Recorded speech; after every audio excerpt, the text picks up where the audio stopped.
All right, here we are at that perfect spot in the music to say, welcome to Monday. Welcome to the HEF podcast. That is the podcast of the Home Education Foundation. The Home Education Foundation is an organization. I want to do things a little differently this morning. I'm going to say it a little different. It's an organization that was started by a husband and wife team in the early 1990s, because that's how we do things as home education people. That's the values that we hold dear. If it's not there, we build it ourselves.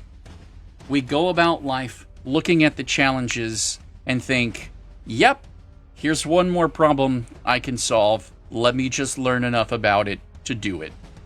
And we're so thankful that that is how Brenda Dickinson and Craig Dickinson looked at the situation of parents teaching their own children. Imagine that.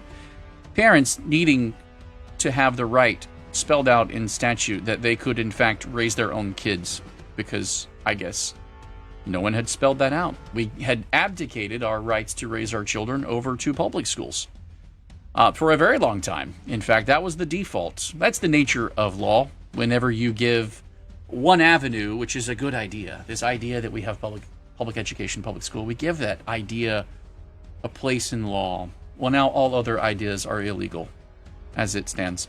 That's just the fickle nature of statute. And so Brenda was awakened to this whenever her own children weren't necessarily a good fit for that public school system. And she thought, well, why can't I? And she started to understand what that was. And so her and Craig looked at the law, found someone who would work with them. Representative Daniel Webster was one of those people, and helped run a bill that became home education law in the state of Florida in 1985, which is why all of our social media handles are FLHEF1985 if you're looking to follow us. And my name is Jason Crawford, and I am the host of the AGF podcast and the new lobbyist for the Home Education Foundation, carrying the torch forward to make sure that all of the hard work that Brenda and those early mom pioneers, listen, I'm not forgetting any of you early moms. All of you are amazing. You all have done wonderful work. The parents in the free state of Florida, we love that you take care of your children, that you speak up for them, that you saw that value and saw that it was worth making the sacrifices to fight for. And we're very thankful that you did that, and we stand on your shoulders, and we thank you. And as we move forward, I'm trying to help our newcomers, our new generation, to understand the history, that rich history. I grew up in Alabama, and I didn't have Brenda Dickinson. When I moved to Florida, what an amazing thing. I'd like to say thank you to our top sponsors, Arete, FPEA, Fisher Precious Metals, and TBHC Group, who is with us today. Welcome. Welcome, Kim. Hello. Thanks. We didn't have Brenda Dickinson in that early period. And I'm in conversations right now with some of my friends from other states, and they're complaining about the way things are.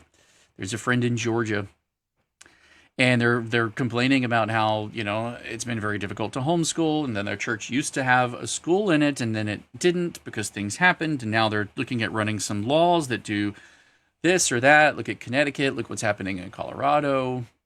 Every state has a population, and in that population of people, there is any number of people who could step forward, speak up, and fight for those rights, and push back. And I often get asked, the Home Education Foundation and Brenda has done such a good job over the last 40 years. What about other states? Are you going to go help other states? Man, Florida has a lot already. And as a handful of people on our team and board, and being the sole lobbyist, I'm not saying no, but this is what I'm trying to get at. There's a state full of individuals. Where is the person who would step forward? And I look back, and I often, people will say, well, so-and-so was there at the beginning too, and so-and-so was there at the beginning too. And I'm, yes. And who stayed there?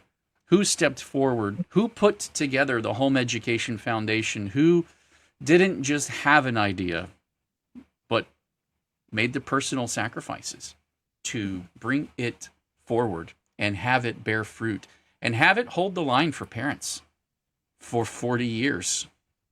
Brenda, my hat is off to you, and I love you dearly. I know that you have had calls at the oddest hours of night from all over the state. I know that you have had calls from people who just haven't even read stuff, whether it's school staff, county personnel, or parents themselves.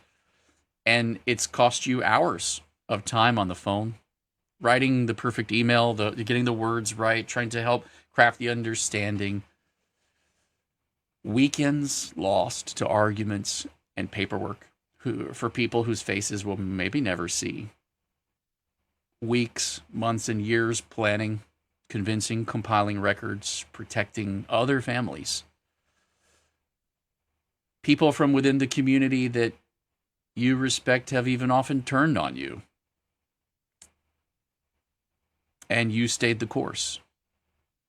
You prayed, you listened to God, and you walked the walk that many people talk about.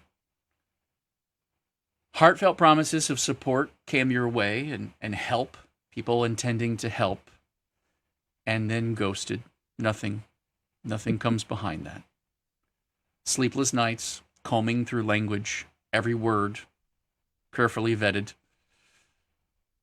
I experienced a little bit of it this session whenever we put an all call out for parents to take a look at the bill and see the sports bill, see if there's anything in there because of what was happening with the county lines. And no one said anything until it was headed to the governor's desk. That's after the process is already over. And I know you've dealt with that. I know you've dealt with that because you did it during a time where we didn't have instantaneous communication through internet platforms. I know that you've had nights of interrupted sleep where you were wakened from a dream where you were having an argument and just in front of, committees and trying to find the right words and then lost a couple of more hours trying to transcribe what those thoughts were to make sure that you represented all families across the state well so that they could sit at their kitchen table that morning in peace without even giving it a thought. You've fought battles that were won before the dangers were ever known about, where the thing most precious to us was almost lost, but it didn't come to pass because you were there to divert it. And so the horror story it could have been, many don't know about it. It's hard to get emotional and find a way to raise support about a problem that doesn't exist. That's a very fickle place to be, and it makes it that much harder. Because we aren't backed by any big corporations. We aren't, the Home Education Foundation doesn't have any big tech companies or anything like that in its pockets. A long, long road of stress, weight, sometimes the feelings of being lost on a big, big, difficult, overwhelming problem that you're not quite sure what to make sense of or where to start picking at it. Where we then bathe in brief sunny moments because they're brief.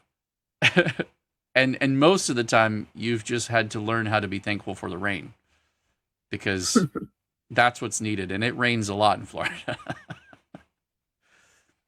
But I'm often reminded, especially recently with the conversations I've had with some of our friends in other states, that anybody could have stepped forward at any point, at any time. And it was you. There you are. I'm not suggesting that there's no one else who speaks up for parents' rights in the state of Florida. There are.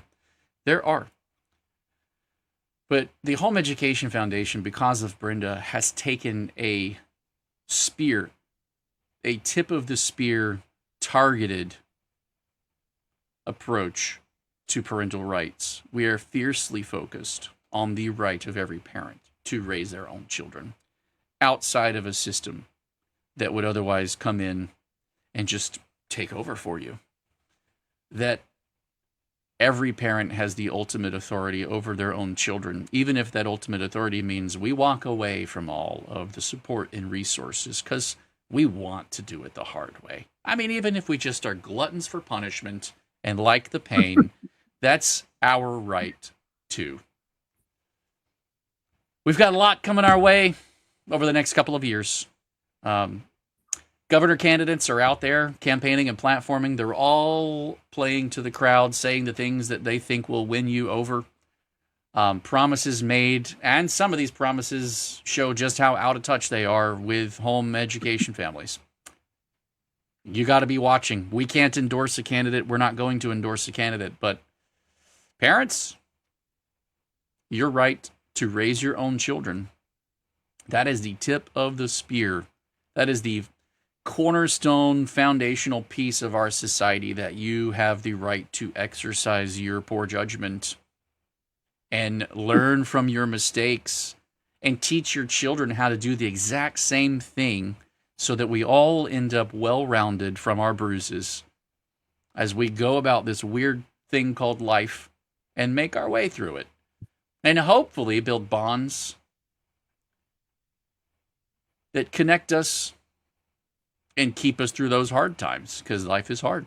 That's just the way it is. We're being teased by lawsuits that want to tell us to focus on things that aren't the core issue, promises that are made, media campaigns that make parents look dumb and irresponsible, because if we can just sell that to people like they did selling the idea that dads are dumb through all the sitcoms and comedy shows year after year through the 70s, 80s, and 90s. Dads are dumb. Don't listen to them. Until, man, we now have a society that just hates men.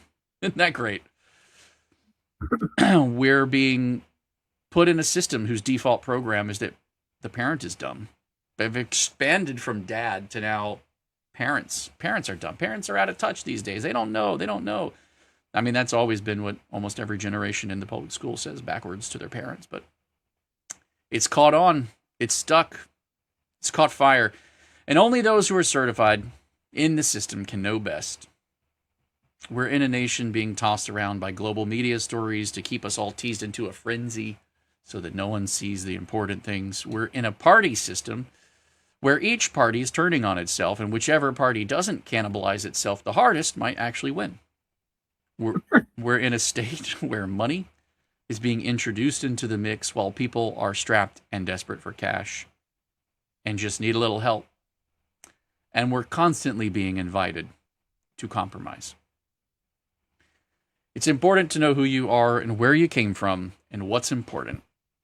And it's in this that I'm also very thankful to have our guest on today, Kim Hannon.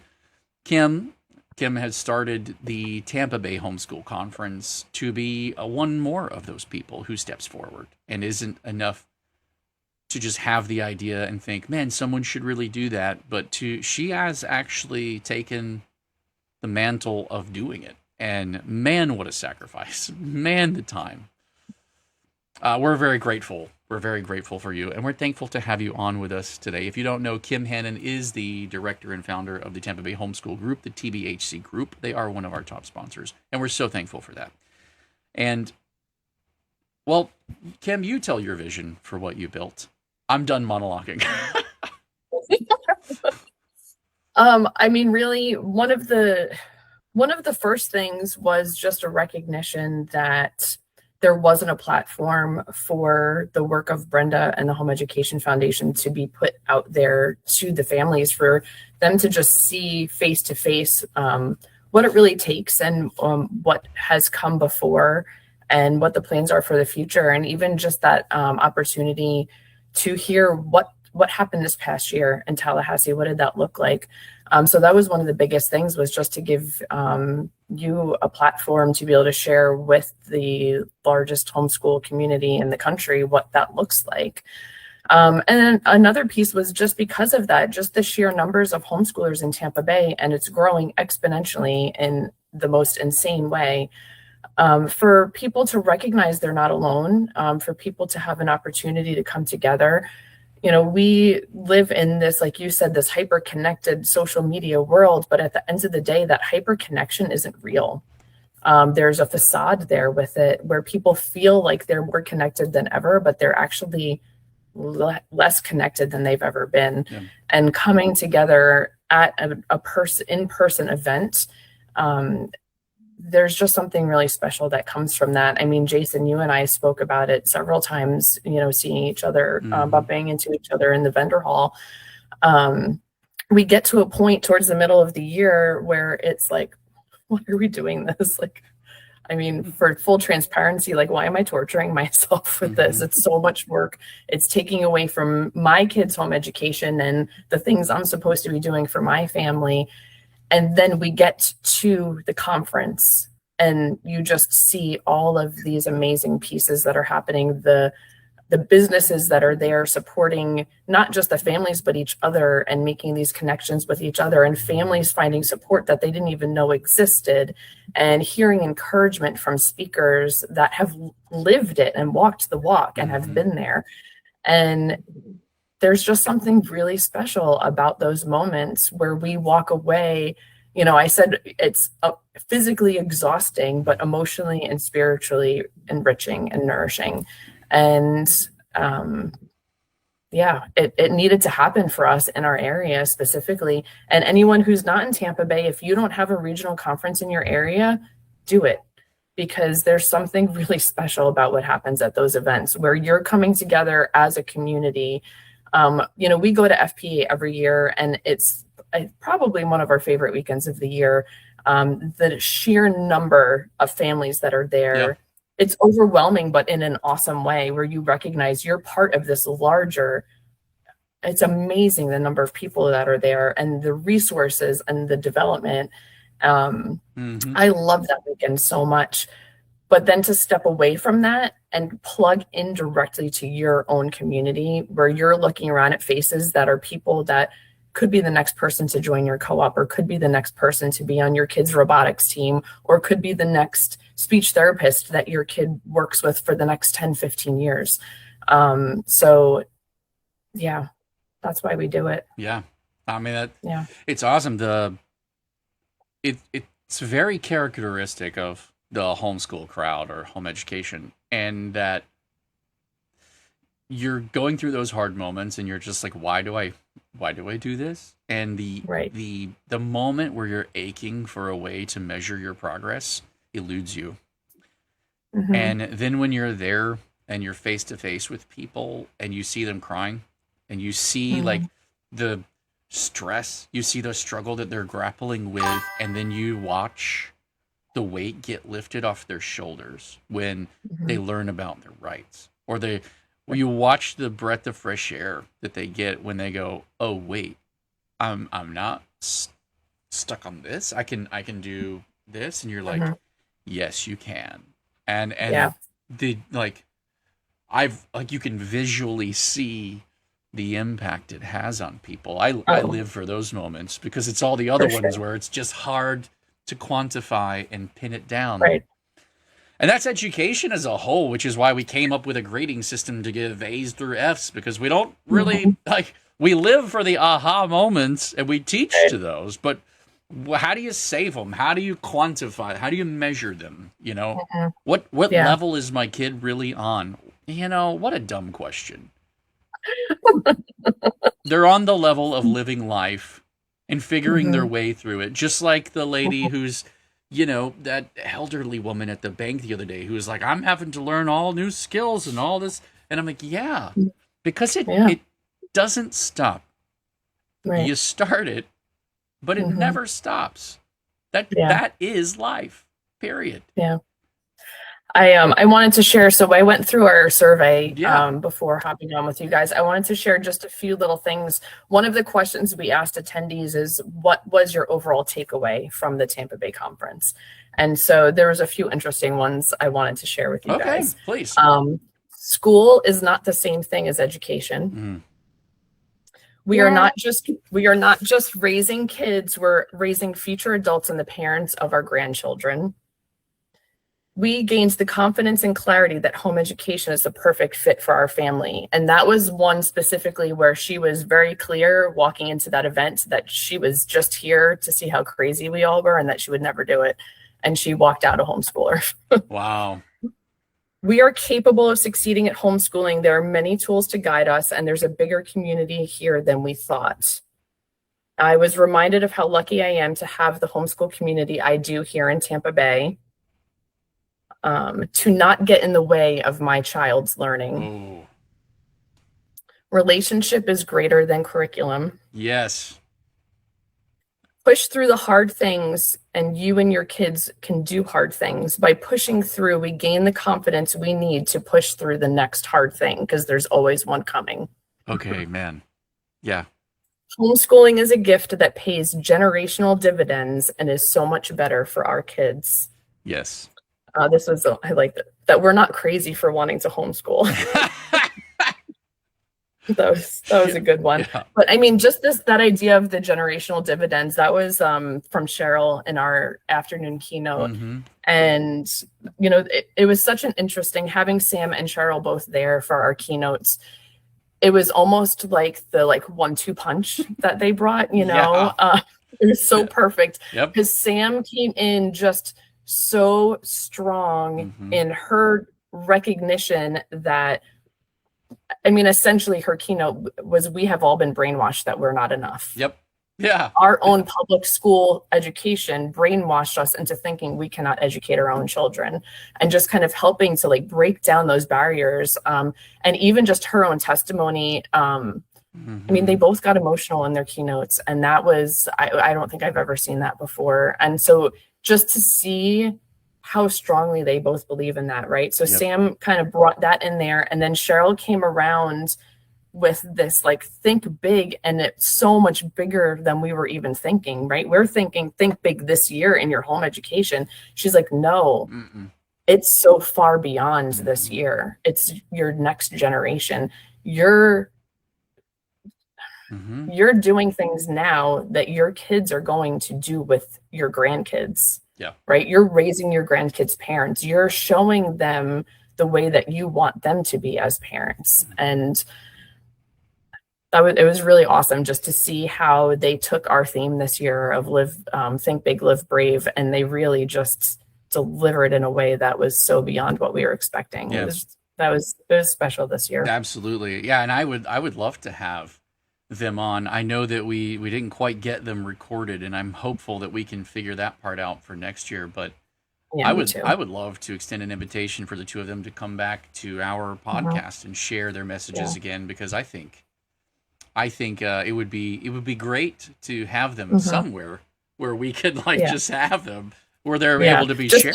The little nuggets that they shared, right? Yes, Yeah. And Cheryl, the way that she's in that position where she still has she has the largest spread of children that I think I've ever seen. Some of her children are in their 30s. And 37. Yeah. And some of her children are in their teens and still working. Some have gone way past gone and are on in life. Yeah. And their kids are around. And so she's just one of those nuggets that you can pluck and just distill wisdom from, because she's been there and done it and still doing it. And she's a great speaker to have access to because of that. And if we can get her on, I would love to. I've been begging her. You hear that, Cheryl? Right. Yeah. Relive the glory days with Brenda. Come and let's have a fireside chat and and catch up on all the wonderful things. But especially for folks like her, we have to keep the history alive. Absolutely. We have to. And for every parent out there who is struggling with that first time, this is a problem that's new to me, and I don't know how my way around this. And, we know what we know, and we don't know what we don't know. But somewhere there's a person who has already made a disciplined habit out of the thing you're struggling with that's brand new. And that's one of the reasons why we built the Discord server that we built, so that parents could come in and connect with people in their own counties that have been there and done that and can come alongside them. Because like you said earlier, that illusion that we're connected but really disconnected is we're trying to build a bridge to that for our homeschool community, because while the virtual options can connect us and help us to be more effective, we also want them to be able to connect with people that are local to them and go meet up, go have coffee together, go share a tear, cry about things, and share a coffee, because I need that. I need lots of that. Yeah, our homeschool group, we have we call it sisterhood. It's because Salt, I run Salt also. It's a co-op in the Trinity area, and we say that it's not just because when you're home educating, it's not just about the kids, it's about the parents too. So parents need those connections as well. So we have our sisterhood, but we were talking about it, and we're like, we need to open this up and do sisterhood events that are just. Are you a homeschooling mom in the Tampa area? Are you thinking about it? Are you a retired homeschool mom and that you miss that connection and community? Because how much wisdom is there in moms who've graduated kids and now they're just kind of like, all right, what's my next step? Your next step is to come have coffee with me. Yes. And tell me all the things. Yes. Right? Yes. You know, so we're trying to put that together like in conjunction with TBHC. So I'm excited to see where that goes this year. Awesome. Brenda. Well, let me say that Jason is doing a great job in Tallahassee with dads. And I think dads really need that support because they aren't there hands-on every day. And sometimes they wonder, well, why doesn't my wife go to work and my kids go to school? We need more income. And if they're not sold on being dads and raising up a godly family, you know, sometimes they question whether they're doing the right thing or not. So absolutely, for sure. Yeah, we one of my favorite events, this is totally a homeschool rabbit trail, but it's fine. With Salt, one of our favorite events every year, we do a family a camping retreat weekend. And Brenda, for that reason, I think that's why it's my favorite. It's not just seeing the kids like be totally feral and like run and live their best like free range 1980s childhood. It's seeing the dads, because you're there when you're camping together. You're just there. They're out grilling, cooking outside, talking to each other. Saturday morning, we do a Mountain Man breakfast where they get together and the dads cook breakfast for, I mean, there's usually about 120 of us or so that are there. And they cook breakfast for all of us. And it's just, there's a bond that comes from that. And it's just really interesting when you get the dads together and allow them to have conversations with each other, just like with the moms, right? But they realize, oh, I'm not the only one who's worried. I'm not the only one who's afraid. But here's this guy, his son just got into the Navy, into this like high level program as a home educator. Here's this other one who their son, you hear the stories of the other dads, and they realize that they're not alone in their fears, but that there is hope for their kids in this, you know, and realizing that this is the best thing for their family, you know, and just getting that outside perspective, I think is really cool.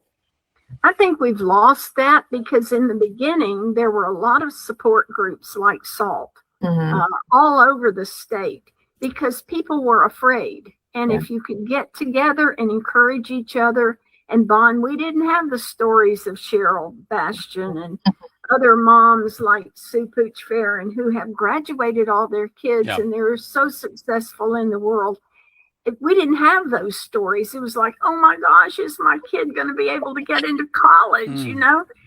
And we needed that one-on-one, the group connection, and you can't get that on social media. So yeah, I'm thrilled that you're doing that on a local basis as well as having the conference.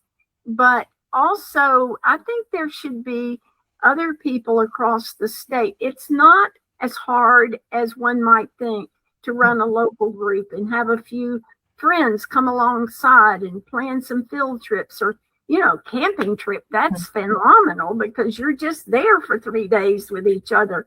But that really is so important in building the confidence of both parents to have those connections. And our Discord is fantastic for making those connections, but it's not the same as one-on-one. So you can connect with other people in your area to build a support group and then support. And Kim, I think it was you that asked the question at the keynote, how many of you are new to homeschooling? About half of the crowd? Oh, yeah. Oh, it was over half. Yeah. It was like 70% maybe. Yeah. Yep. I was not expecting that. Me neither. Yeah. That was insane. That was great. It's good. Yeah. It's growing, But though.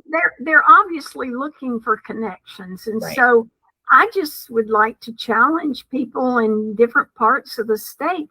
Start a group in your area. Meet once a month, meet twice a month, have mom's nights out, camping trip for the families once a year. Just opportunities to spend time together and be encouraged. And I would add to that something specific, because we have, like you pointed out, there was about 70% of the hands there were new.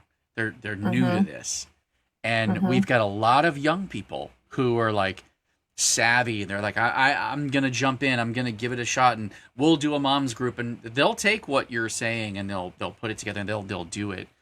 Please, I beg you, grab an aged person from your community.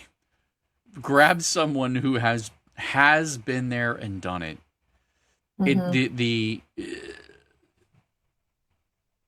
The proclivity, the what's the word I'm looking for?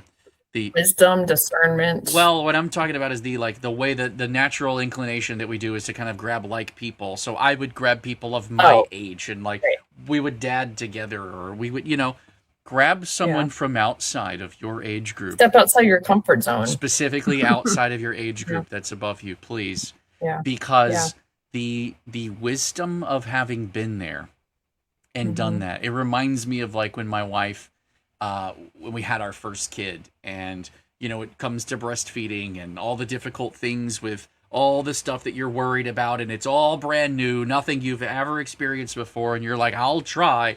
But then you've got that older person who's had so many kids, and they go, oh yeah, no, you just do it like this. Boop! And it's like, okay, it takes. Okay. All right. Sweet. Yeah. There's a level of guidance, wisdom, peace. There's a level of peace that comes from that grab beyond your age group. And it's biblical. I mean, go to Titus 2, right? There's a reason why God encourages us to find someone like older and wiser. There's an experience. And then I will also say on the flip side, now that I apparently have become the older and wiser, I'm not sure how that happened, but that's fine. My sister and I were just talking, and she said something about, she just saw him not that long ago. And she's like, oh, I'm just kidding. I was in high school. I was like, oh yeah, just a few years ago, but it's fine. But there's something about bringing in the new moms for us. Like, it's so interesting to see the things that we have done at SALT that I never would have thought of. That now these young moms that the 20-somethings and the young 30-somethings, the ideas that they have and the needs that they have are something that I didn't experience. So the same could be said on both sides of the coin, right? Like, just I would encourage moms, if you've been in this for a while and you're running your co-op, don't let it go stagnant by holding onto it so tightly that you're not willing to listen to the new ideas of those who are coming in behind you. Because if that happens, I've seen it so many times, your group's going to fall apart when you're done. Your kids are going to graduate and you're going to say, oh no, I'm going to keep doing it. You're not, because you're not in it. Like, you don't get it anymore. Let them come alongside you, like build up that Timothy to be able to take it on when you're done. Like, be willing to loosen the reins a little and let go of control, because it's really beautiful when you do. I look at what's happening with our group, and I'm just so proud of these moms that are stepping up and the team that we have built. And I know, like, there's going to come a time where my time is done at SALT, but I want SALT to continue on for the next generation. I mean, I can look in my group of the older teens and I can point out, I know which ones they're going to be homeschool moms. It's what they're made for. Yeah. And I want SALT to be there for their kids. Yep. The only way that's going to happen, though, is if we're willing to loosen the reins. That's a good point. Because I think that is the draw that is pulling so many to homeschooling or to home education, whichever one they call it. It's the rigidity of a system that only knows and does one way is off. And it gives you an openness for innovation, but also it keeps around the history of what's worked so that there's a track. There is there is a balance to some sort of approach, but not the rigidity of a locked-in system, and yet the openness for innovation, but not being stuck to whatever we innovated is all we can do legally. Right. Like you can pivot, you can pivot. And I think that's the brilliant part of home education that does make it work, is because each parent can tailor it to themselves and build communities out of what's worked for each other. And I mean, we talk to the team all the time, both TBHC and SALT, and there's a lot of overlap. Yeah. Everyone on the TBHC actually is part of SALT, just, but we talk all the time. And if ever the reason why we're doing something is, oh, well, that's just what we've done. Nope, absolutely not. Figure out something else. That is not a reason to keep doing it in any way. And one thing, I had a couple interesting conversations at the conference with people who were feeling that pull, like you were saying, Jason, to like be the one to do the thing that's needed. But they're like, I look around this room and it's intimidating. And I was like, listen, every single thing that you see here that's big started small.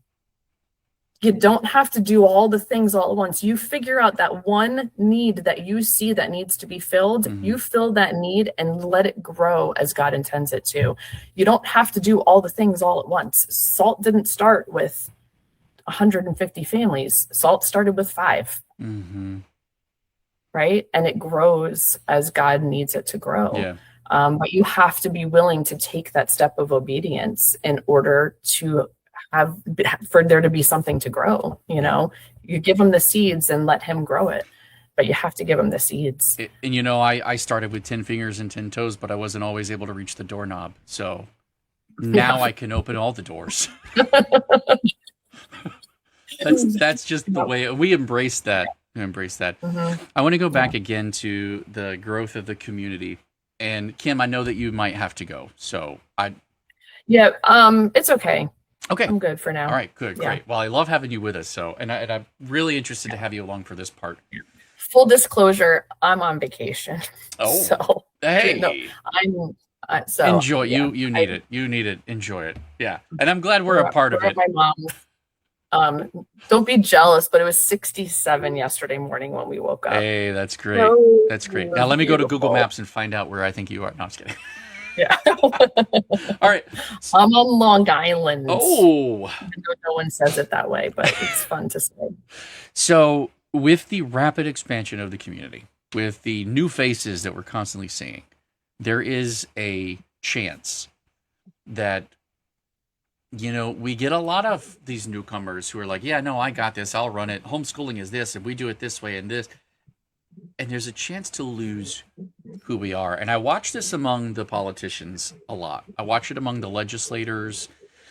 And I watch it among some of the providers. I'm going to be just frank with you. I'll be straightforward. I look at it among a lot of the providers that have come into the home education community once the money has hit.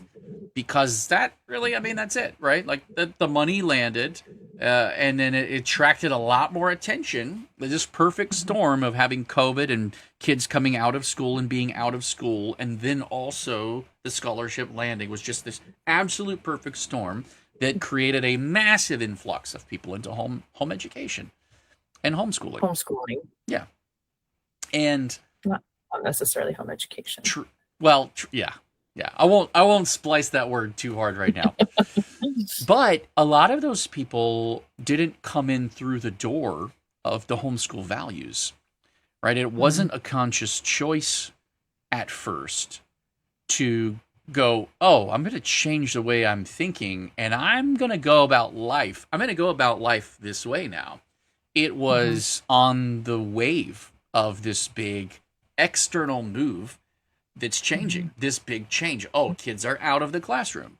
COVID, boom, gone, out of the classroom. So we're riding that wave. And then it's like, oh, wait, there's opportunities out here. Let me ride that wave and figure these opportunities out. But I'm already riding the wave before I've actually understood the opportunity. I think we've got to go revisit this conversation of what it means to be a homeschooler. What are the core values? Because I watch parents get defrauded. I'm just going to be frank. I'm watching parents fall victim to fraud. There are programs out there pretending to be quote unquote homeschool programs. There are programs out there promising all kinds of things or coming up with new ways to do this or that. And, oh, it's homeschooling. I'm like, that's not how we would do it. I had a very interesting conversation with someone the other day, and it was Dina. And and Dina said, Dina said bluntly, we never give a man a fish. We always teach them to fish. That is our way. And it just light bulb went off where I'm like, these are things that need to be spoken of, that need to be topic of conversation, because we've got to shift the thinking paradigm of these new families and go, hey, you're not stuck in a system. You're not stuck without options. You're not on a rigid system track. You are truly free, and like navigate that. So I put together a list, and I want to hear what you guys think of it. It's not an exhaustive list, but it's my starting list. And I want to hear, parents, if you're in the comments, if you get this video sent to you, I want to hear from you in the comments below.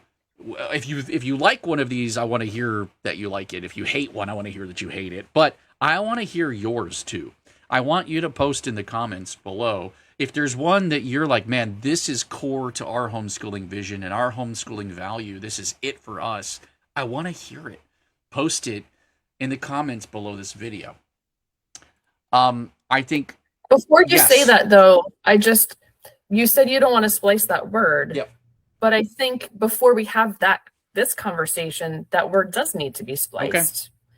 Because if we're looking at home education, traditional home education values, there is a recognition that not all people right now who are in the homeschooling system are home educators. And that's fine, because I think it's a really important recognition to say, as a home educator, I stand on the platform of educational freedom. Yep. Each family has a right to choose the education that's best for their child. Yep. And not every family will choose home education, but every family has a right to choose something that's not public school, that's not government schools. Yeah. So recognizing that there is this alternative schooling that's happening, that's super important. And I think it's amazing to see these options being opened up for families that maybe home education is just not right for them. They're not being called to it. They don't have even with the scholarship, the financial or time ability, like so many reasons, right? So I think splicing that word is important, because if we're going to talk about home education, we're going to talk about home education. I agree. What I meant by that was more, I kind of wanted to take the 30,000 foot view and lump all of these people who are exiting the system into one big like bucket, and then filter that bucket with the values. So the bucket of alternative schooling outside of public school, so you're out of the system. Then you look at you're in this bucket, and then as we run through the values, you kind of trickle out, and like you're it's almost like a flow chart, right? Yeah. Like yes or no, and you end up like, are you like private school, alternative school, or home education, right? Yeah, that's where I was going with it. Okay. I think the bottom line is home education families and parents are do-it-yourselfers. That's my first value. Well, we're on the same page with that. I think that separates us from school, because school is you want somebody else to do it for you, and you want a system. We don't necessarily have to use a curriculum. We don't have to use a set math curriculum. We can just, as I did, we taught math with games. I mean, who can do that? You know? I was working on Lucas's transcript this morning. Me and chat were having some fun. Can I tell you? That's great. So I'm on your point. Do-it-yourselfers. Yes. Right. So of the value, the big bucket, all of these people out of the system, they're alternative school. Yeah, they're all alternative. Everyone pulling their kids out of government school. Yep, and we're looking like what am I a homeschooler? If you align with these values, the answer is yes. If not, pick another option that works for you. And there's a ton of them, especially in Florida, right? There's so many other options. Yes. Right. Yeah. But we've also, at the tail end of this, have to stop calling everything homeschooling. because Well, that was kind of my point. Yeah. That I would Yeah. make. Yeah. Oh, I'm with you. I'm with you. We got to splice it. Yes. So first and foremost, there's the groundwork is my family, my duty, my freedom, my right. That's the backbone of it all. That's the one. It's the lens through which you see it all. Your duty. There's your family, and it's nobody else's responsibility but yours. Period. At the end of the day, if you get help from a system, that's fine, but it's yours. That's my duty, my freedom to exercise my judgment in the pursuit of my duty. And then my right means that I understand that the rights have to be protected, and full authority over my family is the number one right in my life. We might all have other rights we look for and we like having, but for those tried and true, they bleed home education and homeschooling.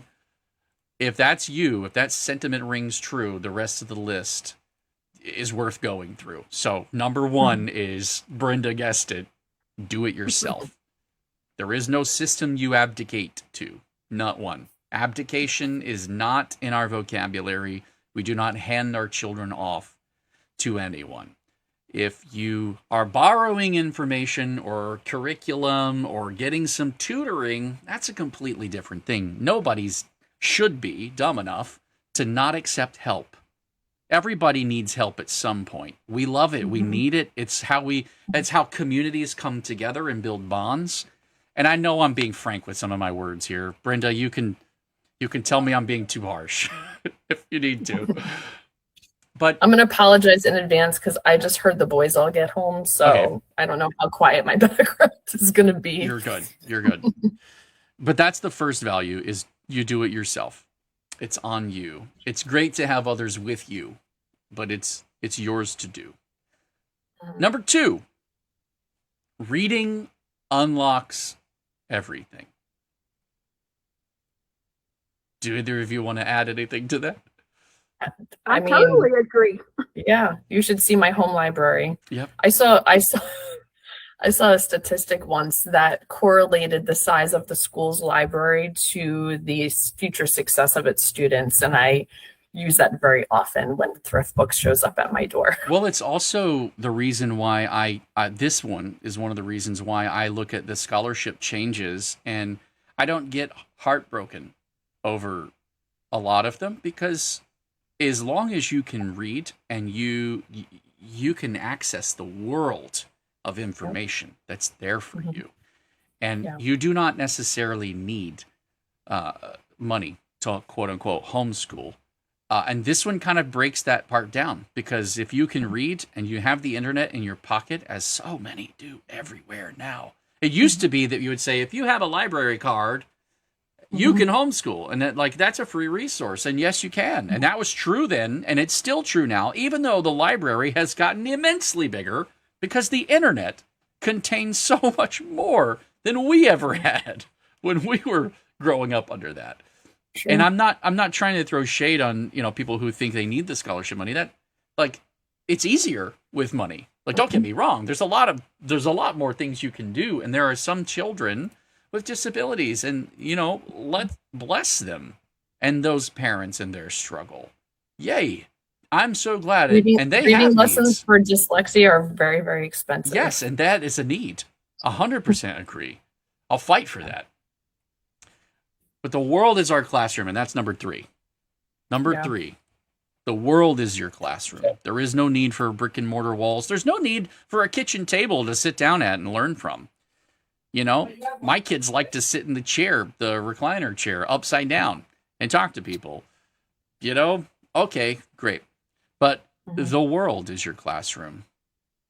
Go for it. Go for it. Learn everywhere, every rock. And think about the field trips that you've gone on, or the experiences you've had. Those are the things that stick with you, that make you interested in learning more, right? I'll use Olivia, my daughter, as an example. We went on a field trip there's this really cool place in Dade City called the Florida Pioneer Museum.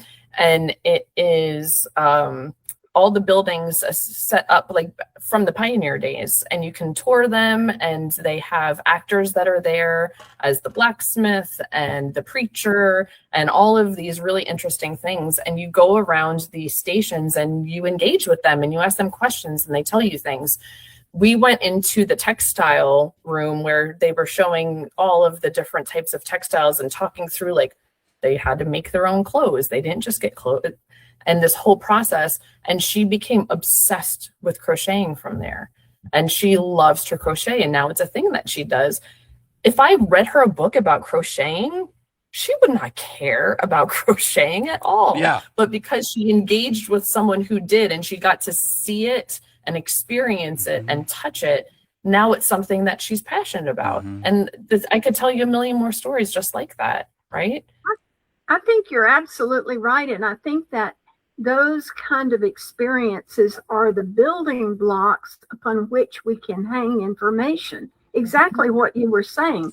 But if they don't understand what a mountain is, or kids have never seen an ocean, how do you imagine what that is?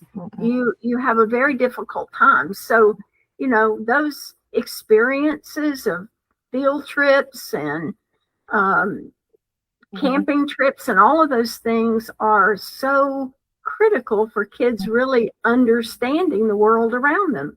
Yeah. Well, this is also the part that I think as newcomers come in and there is funding, this is one of those core values that we have to stand on and understand, because one person will look at a kayak and go, that's not an educational purpose.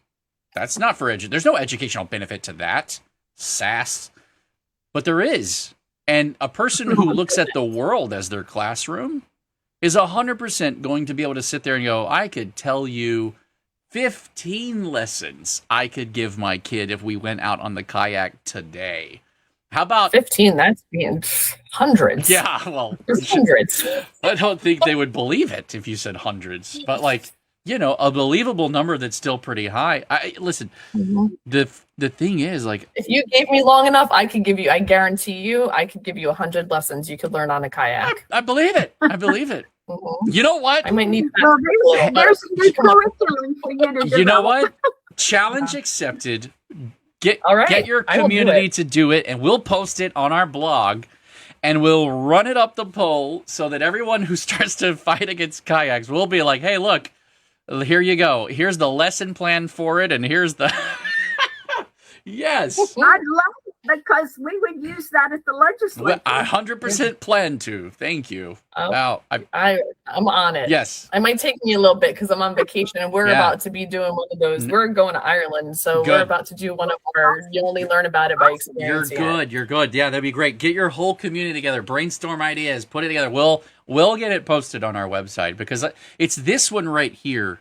The world is your classroom. That is so key for parents to understand when they've become a homeschooler, that it is not about your house. It is not about the walls or the kitchen table. It's not about a building with yard time or walking down the hall with quiet fingers up and time to use the restroom or not, or permission for everything. It's get out. Let them run around. Want to play basketball? Want to play baseball? Let's go talk about batting averages and ratios and, you know, time clocks and the way that a game has changed in response to that. You can teach so many things from just observing the life around you and wanting to understand more about the details of it. And I think we've gotten so far away as a society of understanding education and how one learns that we miss out on the cues that our kids are giving us, because sometimes you don't have to, everything doesn't have to become a writing lesson or a math lesson. Yes. Right? Sometimes you just have the experience and they learn from that. They learn by being present in an environment that is curious and having conversations and asking good questions. And I can't tell you how, all right, so I have another story. Go for it. This one is so cute. Yeah. So Jacob was like 3 maybe, and he's standing in the pantry crying. I'm like, what? I want a quadrilateral cookie. I'm like, what? He wants a quadrilateral. He wanted a fig Newton. Lucas was doing a lesson on quadrilaterals, And he heard it weeks later. And my 3-year-old, weeks later, still connected and understood the lesson without being present for it, but just in earshot enough that he knew a fig Newton was a quadrilateral. Yeah, man. From the snack counter. If you're honest, you're honest with yourself, that happens all of the time. Yes. And sometimes it's not. It doesn't have to be math. Sometimes it's just like recognizing, like, they may not even understand, but maybe when we're on our camping trip, as soon as we go outside, they realize, like, oh, I'm not that tired in the morning. And it's like, oh, well, because the sun gives you the vitamin D, and the vitamin D in your body is actually what takes the melatonin out of your bloodstream. Like, that's the way God made us, is to be outside, right? And like, just sometimes it's those little conversations of them recognizing a cue in their environment, or them making a curious statement, and you explain why. There's so many things that they learn just by you being present and you having that atmosphere of education in your life. Yeah, and if I can add an example to that, we've been playing a card game called Magic the Gathering, MTG. And in this card game, it's very complex. It's like chess, like a chessboard.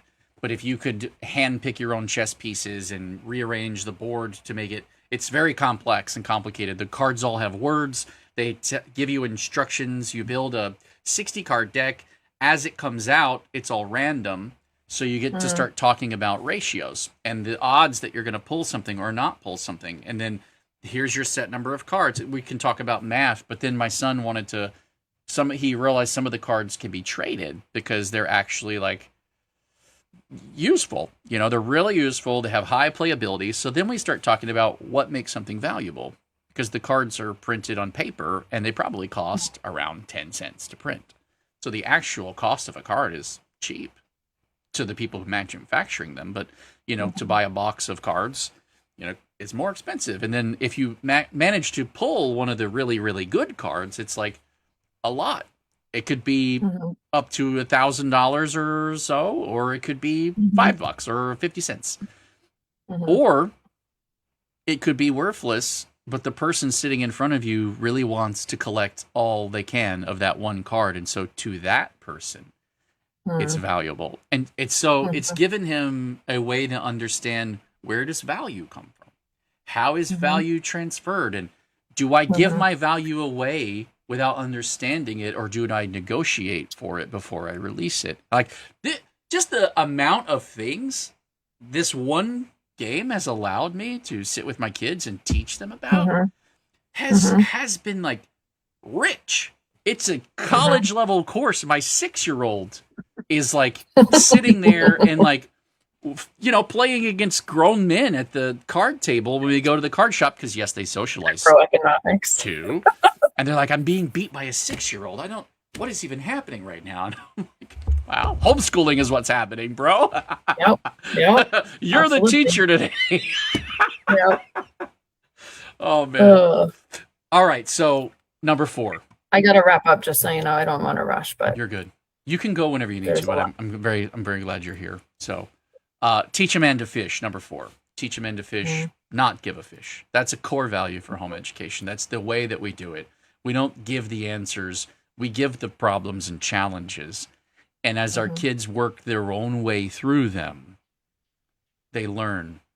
And we drop a new piece of information that'll help them. And we drop a new piece of information that'll help them. But the learning is up to them. Learning how to teach themselves is the ultimate goal of all home education. Yeah. Number 5. How else are you a lifelong learner? That's right. You don't know how to learn. Number 5, teachable moments are the only moments education is accomplished. That's a core belief that we have. It isn't in all the routine, mundane, lather, rinse, repeat, drill, because we got to do the worksheets to the very last drop. It's in those teachable moments where their mind is open and you're ready and you pour. Number 6. Well, let me add to that one, number 5, the teachable moments. As the parent, when you're raising your own kids and they're around you, you see them all. You see them coming. You know your kid best. You know when they're ready to learn. You read them, you can see them up and down, you can see them ready and not ready. They're yours. When you abdicate them off to someone else, in whatever setting it is, private school, charter school, public school, micro school, learning pod, co-op, as you abdicate your kid off to another setting, I'm not saying these are bad by all means, but the home education family, the ones they're there scooping up every teachable moment. They're there looking for them. The kids are with them. They're living life together, on the lookout for all of those moments. That is what homeschooling is. That is what home education is. If you're doing something else, you're free to. I love it. Go for it. Take all the options. Pick them. Pick from among them. We're not villainizing those options by any means. This is just a vetting for, like, what is the core value of home education? I mean, you run a program. Dina runs a program. Sue runs a program. There's a lot of programs out there that help. That is awesome. Those are all great. Number 6, right? Because we did, number 6, education is the kindling of a flame, not the filling of a vessel. It's the starting of a fire that will not burn out. Like you called it, a lifelong learner. It is not a matter of packing in all of this information, filling the vessel. It's teaching them to be a flame that burns hot for learning new things all the time. Because there will always be new things that come. There will be things that you've forgotten, and later you'll pull it back out, and that's life. I mean, think of your own vessel. How many holes are there in there? Right? I mean, you just don't ever stop. Oh, yeah. You know? Yeah. And how much do you cram in and learn, and it ends up not really being useful, despite how important you were told it was going to be.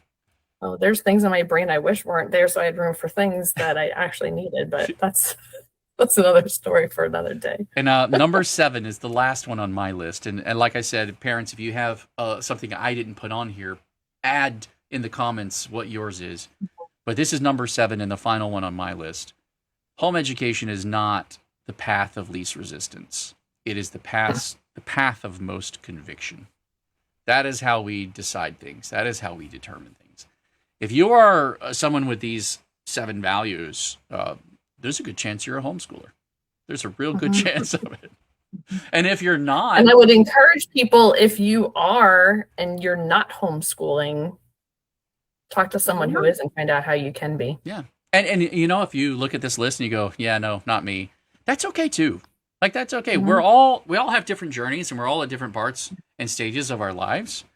But it's one thing to walk into a dark room and say, no, the light's on, I can see perfectly good, and then walk into every obstacle because we just aren't wanting to be honest with ourselves about what is or isn't. Don't let anyone fool you or tell you otherwise. Home education is the most do-it-yourself thing. Reading unlocks the world. The world is the classroom. Teaching a man to fish is the way, not giving it to them. Teachable moments are everywhere, and looking for them is how education is truly accomplished. Education is the kindling of a flame, not the filling of a vessel. And we aren't interested in the path of least resistance. We're only interested in the path of most conviction. The one we can stand on, build on, and build bonds and relationships on, and live life together. Man, I love what Cheryl Bastian was talking about at your conference, where she was talking about like this, that you're looking forward to life together when those other problems hit. And one day, you know, like when she hurt her ankle, her kid was there helping her through rehab through that because of who he went on to become to be. And you get to see it all come full circle. That is it. That's the dream of the home education family. And as the Home Education Foundation, that is what we protect. That is ultimately what we fight for. That is what Brenda started looking through the law and put all the words together for. And there are so many pieces of that law that are just brilliantly constructed and cleverly placed, because we've run into situations where people want to remove that. And no, you have to abdicate that, or we'll let you homeschool if we think you're already able to do a good job and you're certified at this, and you don't need any of that. It was such wisdom, and we're so grateful. We're so thankful for the work that you've done. Kim, thank you for being with us today. Thank you. I would just, before I go, I just want to end with, if there's anyone out there who does feel the pull and feel the calling to start a co-op, start a conference, start a mom's group, start if you feel called to start something, please reach out to us at TBHC Group. We're in this interesting where yes, it's part of our business model, but we will have the conversation with you for free. I'm not going to charge you for a consultation, for a phone call, right? We want to see what we're doing in Tampa all over the state. Duplicated. And if you are in a place where you don't have something in your area and you're feeling called to do it, reach out to us. We want to see the stronger we are in our communities, the stronger we can be together, and the more likely we are to be able to continue this for generations. So, we want to help you. So feel free to reach out. I might not answer for a little bit because I'm going to be busy, but Courtney will reach out. Courtney will respond and let you know when I'll be back, and the two of us will get together with you once we get back to fall. So, Kim, thank you so much for being on today, and thank you for the heart and the conversation and the sacrifice and the work that you have put into the Tampa Bay Homeschool Conference. Do you want to give a real quick save the date reminder for everybody? Save the date, July 17th, 2027 at Saddlebrook Resort. Awesome. Thank you. Yep. Thank you. Thank you. I'll see you guys soon. All right, bye. Bye. Brenda, it's just you and me now. And we'll pull this thing to a close. I want to say thank you. I appreciate you dearly. People have commented to me that they're grateful or thankful for the way I've handled your legacy as the torch has been passed, and I almost get a little offended at that. I don't know that I should, because I don't know that there's any other way to do it. I don't know that it would be right to do it any other way. And to think that someone else might come along and not do it, but take the torch, bothers me immensely. The sacrifice and the history, the who we are of it all, it has to be talked about. It has to be preserved. And I'm so thankful. So thankful for you and everything that you have poured into it. I don't want anyone to ever forget all of it took. So I love you and I thank you.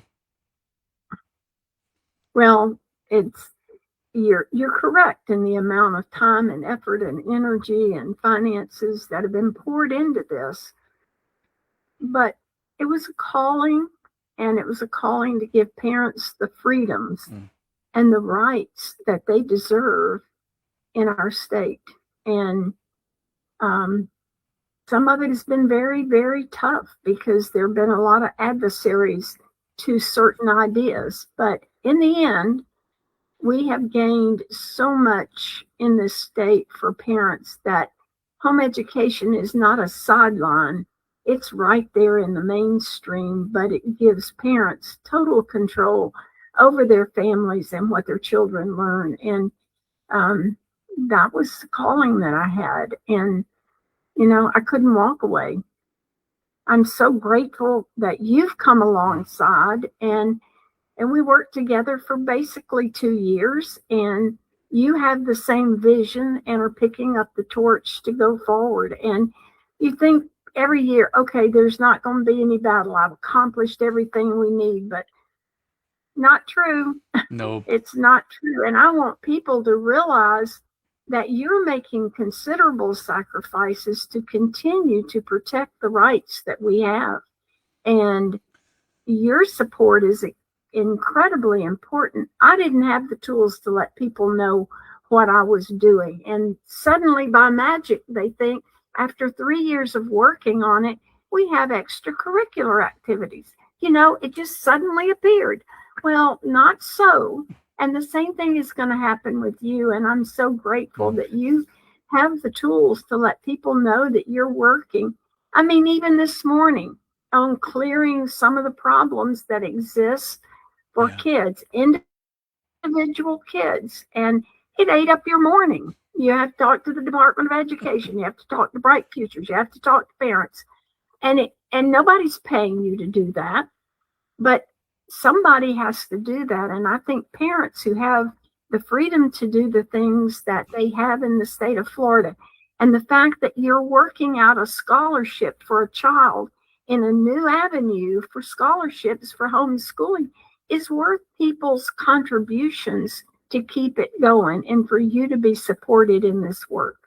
So it's a team effort here, and passing the torch, I'm just so grateful that you're there and have the same vision, and we can go forward to protect parental rights here.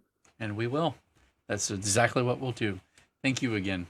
And I'm always grateful that you take last word. So I'll move us here to our ending, and I'll say thank you to parents in the free state of Florida. We appreciate the support. If you don't know, and Brenda did talk about it, we are supported only by the donations that we get.